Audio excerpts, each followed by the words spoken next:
കാര്യം ചോദിക്കട്ടെ, നിങ്ങൾ കുറെ കാര്യങ്ങൾ പറഞ്ഞു. കേരളത്തിൽ പിണറായി വിജയൻ ആഭ്യന്തര വകുപ്പ് മന്ത്രി ആയതിനു ശേഷം കേരളത്തിലെ പോലീസ് RSSന് അനുകൂലമായിട്ട് എന്തെങ്കിലും നടപടിയെടുത്തോ എന്ന് താങ്കൾ അജിംസിനെ വെല്ലുവിളിച്ചു. അജിംസ്, എനിക്ക് സമയം അനുവദിക്കുകയാണെങ്കിൽ ഞാൻ ഒന്ന് രണ്ട് കാര്യങ്ങൾ സൂചിപ്പിക്കാം. ഒന്ന്, ആലുവ ഒരു പ്രത്യേക സ്ഥലമാണെന്ന് ഏതൊരു വഴിപോക്കനായിട്ടുള്ള ഒരു യാത്രക്കാരനെ പോലീസ് കൈകാര്യം ചെയ്തപ്പോൾ നാട്ടുകാർ അത് ചോദ്യം ചെയ്തപ്പോൾ കേരളത്തിലെ ആഭ്യന്തര വകുപ്പ് മന്ത്രി പറഞ്ഞ ആലുവ ഒരു പ്രത്യേക സ്ഥലമാണെന്ന്. എന്താ ആലുവയ്ക്ക് പ്രത്യേകത? അത് മുഖ്യമന്ത്രി പറയണ്ടേ? അനിൽകുമാർ പറയണ്ടേ? ഈ രാജ്യമായിട്ട് തീവ്രവാദ സാന്നിധ്യമുള്ള സ്ഥലമാണെന്ന് അവിടുത്തെ SP റിപ്പോർട്ട് കൊടുത്തിട്ട് ആഭ്യന്തര വകുപ്പ് മന്ത്രി പിണറായി വിജയൻ തിരുത്താൻ തയ്യാറായിട്ടുണ്ടോ? പറയണ്ടേ? തിരുത്തണ്ടേ? അടുത്തത്, മലപ്പുറത്തിന്റെ ക്രൈം റേറ്റ് കൂട്ടാൻ വേണ്ടി ശ്രമിച്ചത് സുജിത് ദാസ് അടക്കമുള്ള ADGP MR അജിത് കുമാർ അടക്കമുള്ള ആളുകളുടെ ഗൂഢാലോചനയാണെന്ന് പറയുന്നുണ്ട്. അതിന് നിങ്ങളുടെ മറുപടി എന്താ? നിങ്ങൾ പറയണ്ടേ? മാഷാള്ള സ്റ്റിക്കർ ഒട്ടിച്ച് ആളെ കൊല്ലാൻ വിടുന്നത് CPMന്റെ രാഷ്ട്രീയ പ്രവർത്തനമല്ലേ? അല്ലെങ്കിൽ ഏതെങ്കിലും ജുമാവാസ്യത്തിലെ ലൈറ്റ് ഓഫ് ആകാതെ കിടന്നു എന്ന് പറഞ്ഞ് പ്രചരണം നടത്തുന്നത് CPMന്റെ രാഷ്ട്രീയ പ്രവർത്തനമല്ലേ? കാഫിർ സ്ക്രീൻഷോട്ട് എന്തിന്റെ പേരിലുണ്ടാക്കി, ആരുണ്ടാക്കി, എവിടെ നിന്ന് വന്നു എന്ന് കണ്ടുപിടിക്കാൻ മറുപടി പറയാൻ ഇതേവരെ നിങ്ങൾക്ക് സാധിച്ചിട്ടുണ്ടോ? അതുപോലെ ഷാഫിയുടെ വിജയം വർഗീയതയുടെ വിജയമാണെന്ന് CPMന്റെ സൈബർ സഖാക്കന്മാർ മാത്രമല്ല നിങ്ങളുടെ താത്വിക ആചാര്യന്മാരെ വരെ വിളിച്ചു പറഞ്ഞില്ലേ?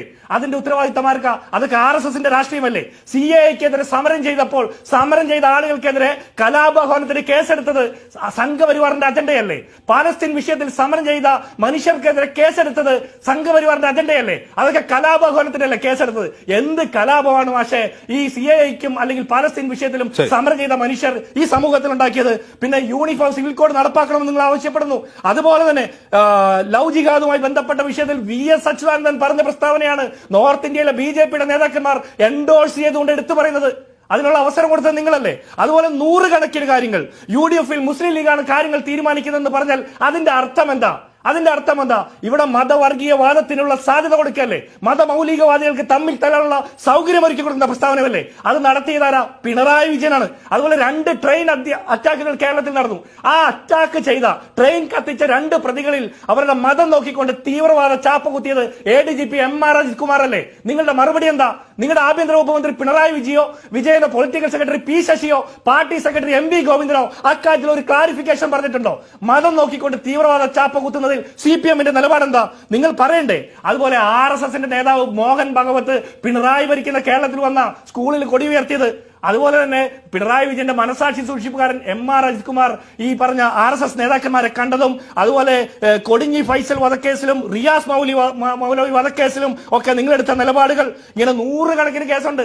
അതുപോലെ പാനായിക്കുളം സിമി കേസിൽ നിങ്ങളുടെ നിലപാടുകൾ, ഇങ്ങനെ ഇതൊക്കെ പറയുമ്പോഴും ഈ പറഞ്ഞ വർഗീയ വിഷവിത്തുകൾ വിതയ്ക്കുന്ന ശശികലയ്ക്കെതിരെയും അല്ലെങ്കിൽ ഈ RV ബാബുവിനെതിരെയും CP സുഗതനെതിരെയും അല്ലെങ്കിൽ BJPയുടെയും RSSന്റെയും വിഷട്ടാങ്കുകൾക്കെതിരെയും നിങ്ങൾക്ക് പ്രതിഷേധമില്ല.